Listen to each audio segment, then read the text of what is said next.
So we are going to get into talking about right triangles, and specifically today we're going to go over some basic trig. Okay, so we're going to keep it really simple, and what we're going to be doing is using trigonometry to help us find angle measures and side measures on right triangles. So if you don't remember, this is kind of what makes up a right triangle. You've got the three sides, but one of them is known as the hypotenuse, okay? And that's always going to be right across from your right angle. So all right triangles have one angle in the corner that's worth 90 degrees. And normally they have like that little box to let you guys know where it is. But if they don't have that drawn in, you need to look at the triangle and figure out what two sides look like they're perpendicular to each other, so they form like a perfect intersection. The other two sides are just called the legs of the triangle. And they're very interchangeable as far as like how you're going to label them with, if you need to label them with letters like X and Y, it doesn't really matter which one you put where. Something that you guys may have learned when you first started talking about right triangles was Pythagorean's theorem. And that says a squared plus b squared equals c squared. Okay, that's useful if you're trying to find a third measure and you have two of the sides of a right triangle, and you need to use this to help you guys fill that in. Now C is always the hypotenuse, so that's why when I'm looking at a right triangle, I always tell students find the hypotenuse first and label it, like write hypotenuse next to it or put a big H next to it for hypotenuse so that you know where it is, because that's the one side that's going to stay the same no matter what. Because we're going to be talking about this trig, and depending on like what angle inside of the triangle that you're looking at will change what trig function you're using. So you're going to see this symbol show up a lot, and this is a Greek letter, and how we say that, it's called theta. Okay, and so it's just used to kind of talk about any angle in a picture instead of using like an X or a Y or an A or a B, because they usually reserve those for the sides.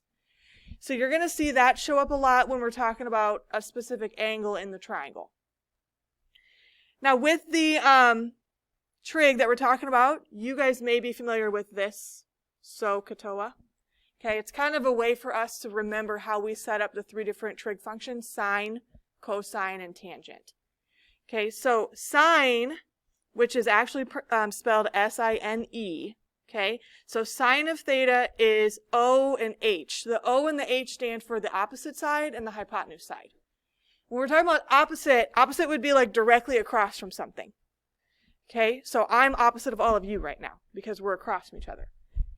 There's another letter that we're going to see, which is an A. A stands for adjacent. Adjacent means next to something. So like I'm next to my desk because I'm sitting next to it here. So adjacent is when you're looking at the triangle and you look for the side that's next to it, not across from it. And that hypotenuse, like I said, is the one that never changes. It always stays across from the right angle. So sine is the opposite side and over the hypotenuse side. Cosine is the adjacent side over the hypotenuse side, and tangent is the opposite over the adjacent. Now abbreviated, you're going to see like O's and H's and A's to stand for opposite, adjacent, and hypotenuse. Okay, because we're not going to necessarily need to write out all of those. But it's useful to think about these three right here when you're trying to set up the trig functions, which is what we're going to practice doing first. So if you guys look at the bottom of your page there, we have this triangle, and they want us to write out the trig ratios for two different angles, angles A and angles B. The first thing, like I said, I would do is identify where the hypotenuse is, because that's going to stay the same this entire time. So the right angle would be down here by C. They don't have that little box drawn in, so I'm going to go ahead and draw it in for myself. So the side straight across from that right angle is the 13. That means that the 13 is the hypotenuse side.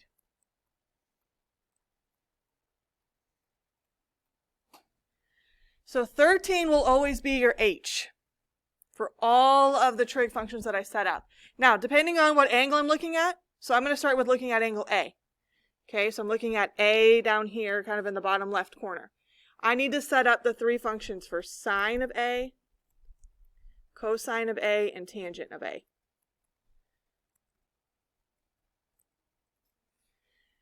Okay, so remember, SOHCAHTOA. So I'm just going to write that across the top here to help us remember. So SOH is for sine. Sine is opposite over hypotenuse. So you base all of this off of your A. It's like you're sitting down here at A right now. Okay? Now I said that the hypotenuse stays the same. So hypotenuse is going to be 13 no matter what. But opposite of A would be straight across. So that's the 5.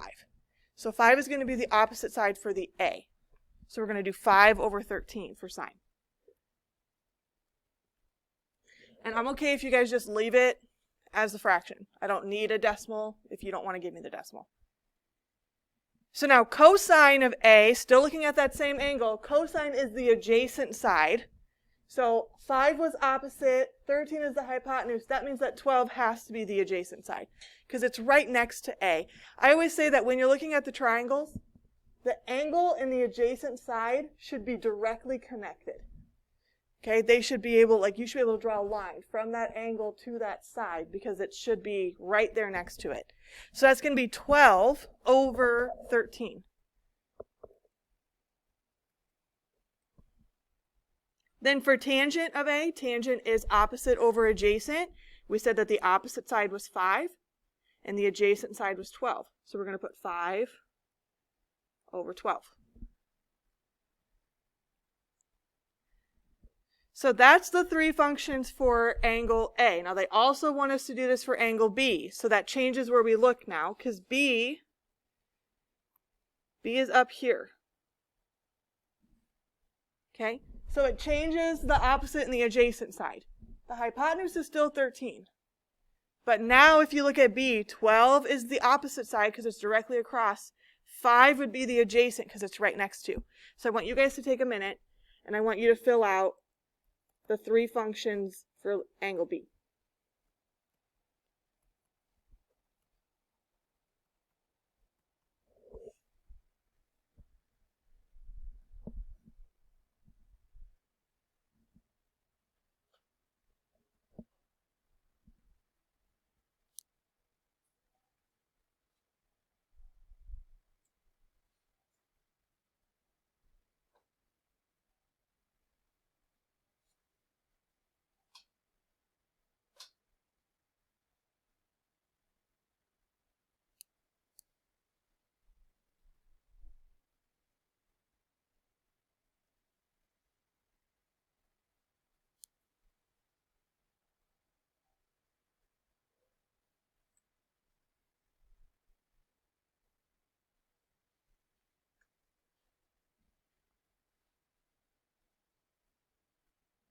So for angle B, 12 is going to be the opposite side because it's directly across. 5 is going to be the adjacent side.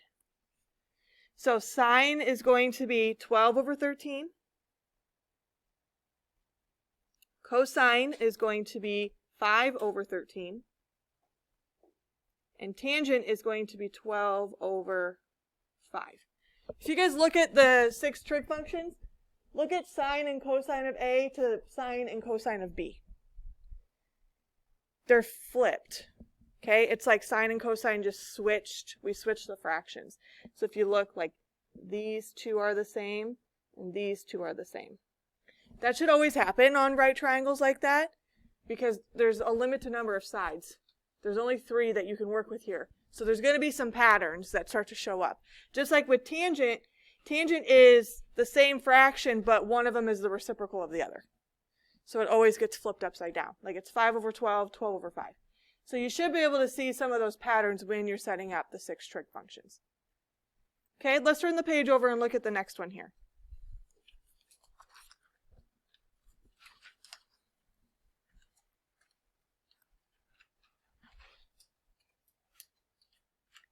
So we still have a triangle. They still want us to do the same thing. Set up the 6 functions for sine, cosine, tangent of both A and B.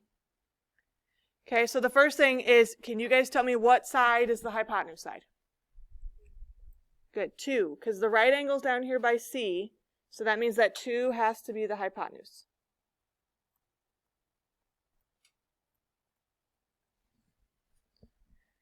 Now they have a side with a square root here, so you'll want to be careful with that. If you set up a fraction and the square root happens to be in the denominator, we'll have to simplify and get rid of that. We did a little bit of that in the last chapter. So if I'm looking at A, so if I start at angle A, I'm looking down here, 1 is going to be the opposite of A, and the square root of 3 is going to be the adjacent side of A. So I'm just labeling this right now in relation to A. So for sine,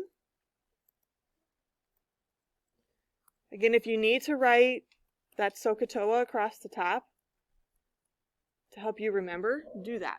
Okay, that way it helps you set those up. So sine is going to be 1 over 2, because that would be opposite over hypotenuse. What would be cosine of A? Good, square root of 3 over 2, because that's adjacent over hypotenuse. And then last for A is tangent.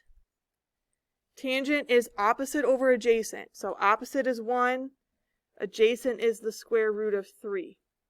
But I have a square root here in the denominator, which I don't want to leave it there. So to get rid of this so that it is simplified and it's rational here, I'm going to multiply the top and the bottom by that square root so that I can get rid of it out of the denominator. Now on the top, I have 1 times the square root of 3, so that's just going to remain the square root of 3. Let's talk about the bottom here. Underneath the square roots, you can multiply 3 and 3, so that becomes the square root of 9. What is the square root of 9? 3. So really a 3 is just going to come out. And so that's how we get that square root out of the denominator.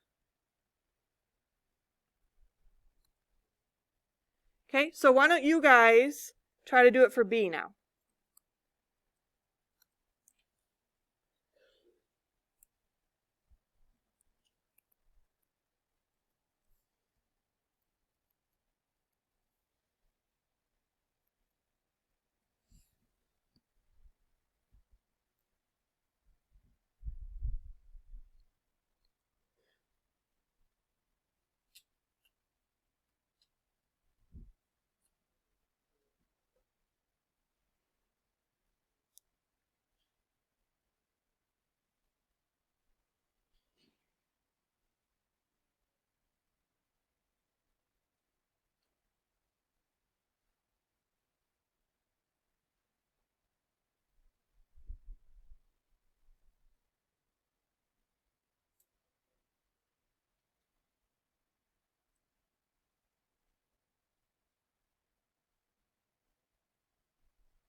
So for sine of B, going off of B now, the radical 3, that would be the opposite side. And 1 would be the adjacent side. If it helps you to label the sides like that for your angles on each problem, I would do that. You can always just erase the opposite and adjacent and relabel it for another angle. Okay, so sine is going to be square root of 3 over 2. Cosine is going to be 1 over 2. Again, it's going to be your sine and cosine of A just reversed. And then the tangent of B is going to be the square root of 3 over 1, which you can just leave that as square root of 3. You can put it over 1 if you want to, but it's the same thing like 2 divided by 1 is just going to be a 2. So I'm not going to necessarily need that. Do we have any questions on setting up those 3 functions? Sine, cosine, tangent. Because what we're going to do now is use them to help us find something that's missing in the problem. So, and this is going to get into finding a missing side, and then we'll also get into finding a missing angle. At this point, you'll probably need a calculator because you are going to be using the sine, the cosine, and the tangent buttons on that calculator. We're going to start with some where we solve for a missing side. So they're going to have a side labeled with like an X or something like that. What we need to do is look at the pieces that they give us in relation to the angle that they give us. And we're never going to use the 90-degree angle. We're always going to use a different angle that they give us to set up sine, cosine, or tangent. So for this one, down here in the corner, I have 32 degrees. Now the right angle would be here, which means that the 4, since 4 is across from that, 4 has to be the hypotenuse side. Okay, so now we need to figure out x. Is x going to be the opposite or the adjacent side from the 32? Opposite, because it's going to be directly across. So x is going to be the opposite side. Okay, so we need to think about what function has opposite over hypotenuse. Can you guys tell me? Sine. Okay, sine of theta, sine of the angle is equal to the opposite sine over the hypotenuse sine. So now what I'm going to do is just fill in these pieces with the numbers that they give me. Okay, so sine, when it says theta, I'm talking about the angle that I was basing this off of, which is at 32 degrees. So I'm going to write sine of 32. Now, opposite over hypotenuse, we're saying that x is the opposite side, and the hypotenuse is the side that says 4. So I'm just setting up my equation now. Now, I need to solve for x. Right now, I have x being divided by a 4. How do I get rid of that 4? How do I move it away from the x? Times, because right now it says x divided by 4. So I want to multiply the right side by 4 so that they cancel. But whatever you do to one side, you have to do to the other side. So make sure that you also take that sine of 32 times 4. So this is when you guys need your calculator. Okay, you're going to type in 4 and then times, hit your sign button. It just says SIN on your calculator. 32. You can close the parenthesis if you want to get in that habit and hit enter. Now you're probably going to get a decimal. Okay. You're just going to need to round it. Let's just round it to the nearest tenth here. What are you guys getting? 2.12. Good. So it's like 1196. So if we round 2.12, or if you guys just want to leave it at 2.1, I would take either answer there. Now, if you're not getting that answer, you should probably check the mode of your calculator. Because if your mode is not in degrees, it's not going to calculate these the way that we want them to. Calculators have two modes when we're talking about trig. We have radians and we have degrees. Right now we're working in degrees. So if you're not getting 119677057, check the mode on your calculator. If you're not sure how to do that, let me know and I can come take a look at it for you. Okay, why don't you guys try on this page, there's a number 2 and there's a number 3. Why don't you guys try to do both of those? Figure out what trig function you have to use and then use it to help you find the missing piece.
All right, let's take a look at number 2. So you're looking at the 20 degrees here. The 90 degree would be down in that bottom right corner, and they don't give us the hypotenuse at all, so we're not going to be using hypotenuse. The only function that doesn't use hypotenuse is tangent, so I'm thinking I'm probably going to end up using tangent for this one. The x would be the opposite side, and the 30 would be the adjacent side. So I'm going to be setting up tangent here, because tangent of an angle, so tangent of my theta, is the same thing as the opposite side over the adjacent side. That's the TOA from my little acronym up above. So I'm going to do tangent of 20 equals x over 30. Okay, and again, like we did on that last one, to get 30 or away from the x here, we're going to multiply both sides by 30. So you should have taken 30 times the tangent of 20 on your calculator. And if I round, that's 10.9.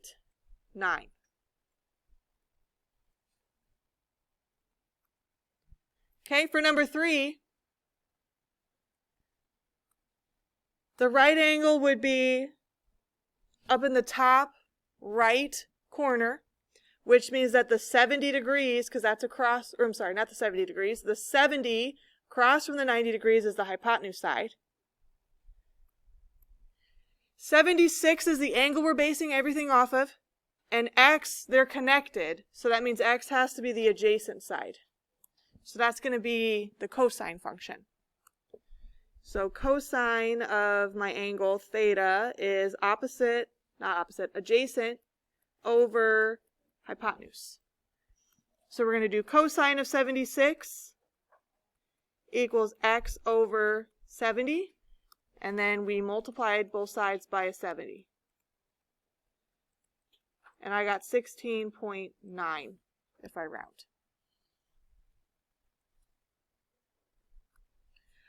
All right, now if you guys look at your calculator, do you see right above your sine, cosine, tangent buttons where it says sine to the -1, cosine to the -1, tangent to the -1?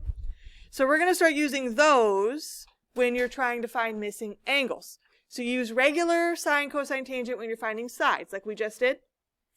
Now what I'm going to do is start throwing triangles at us that we are missing an angle. And that's when you have to use the inverse function, which is the sine to the -1, cosine -1, tangent -1. You're still going to set these up the same way that we did before. You're going to base it off of the angle, in this case, that we're trying to find. So look for where the theta is at, or where the variable is if they put that in instead. And then we're going to use the inverse function to help us evaluate this. Okay, so I've got my angle down here in the corner. I base everything off of this. So 3 is straight across from that angle, which means 3 is the opposite side. 5, if this is where my right angle is, that's across from that, so this is the hypotenuse side.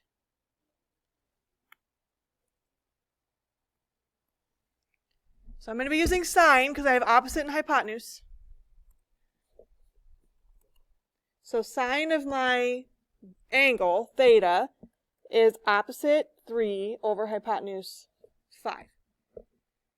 So to evaluate this for the angle, you guys are going to use your inverse function. So you'll have to hit like your second key and then hit your sine button so that this shows up in your calculator. Sine's the -1. And then you're going to type that into the parentheses, 3 divided by 5. And you can just type it in like 3 divided by 5. It works the same way as a fraction would. So second sine, 3 divided by 5. Hit enter. I'm getting 36.86989765. Did we all get that out there? Again, you're going to want to round. Okay, so I would say 36.9 degrees, because we're talking about angles now. Some problems may specify round angles to the nearest degree, and if they say that, you just round it to the nearest whole number. So this one would round up to 37 degrees. Some may specify that. Okay, if it doesn't, you can round it like we're doing right here. Okay, so that's really the only difference between sides and angles, is you're just using the inverse function. Setting it up is the same, typing it into that calculator is the same, except make sure that you're hitting that second key. Okay, so why don't you guys try number 2?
So basing this off of my angle down here, 5 is the adjacent side, and 8 is the hypotenuse side, because my right angle would be there in the corner. So I'm using cosine. So I would have set this one up cosine to the -1, because I'm trying to find an angle of 5 divided by 8. And if I round it, I got 51.3 degrees. Did we all get that? All right, the last couple I have here, just take what we've been talking about and applying it to a situation that might occur outside of the classroom. Okay, so this one says that a roof is constructed as shown in the diagram. Find the pitch, the angle of elevation of the roof. So we want to find theta here. We want to know how much this angle is. I'm going to do the same thing. I'm going to focus on just the right-hand side of this picture. So what I'm highlighting, I'm just going to look at that right triangle. So this is where the right angle would be at. That means that the 10 from theta is opposite, and 16 would be the adjacent side. So what function is that, opposite over adjacent? Good, tangent. So since we're finding an angle, we're going to use tangent to the -1. And we're going to do opposite over adjacent, 10 over 16. So hit second, tangent, 10 divided by 16. What do you get if you round it? Good, 32, because it's 32.0053. So I'm just going to round it to 32 degrees and call it good.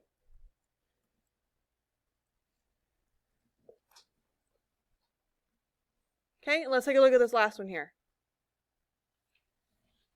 So a train is going down, it's decreasing its altitude by 8 meters when traveling along 200 meters of the track. We want to figure out what this angle of depression would be. So again, basing off of theta here, the 200 is across from that right angle, so 200 would be the hypotenuse side. 8 is directly across from theta, that means that it's the opposite side. So what function uses opposite and hypotenuse? Good, sine. Since we're finding an angle, we're going to do sine to the -1. 8 over 200.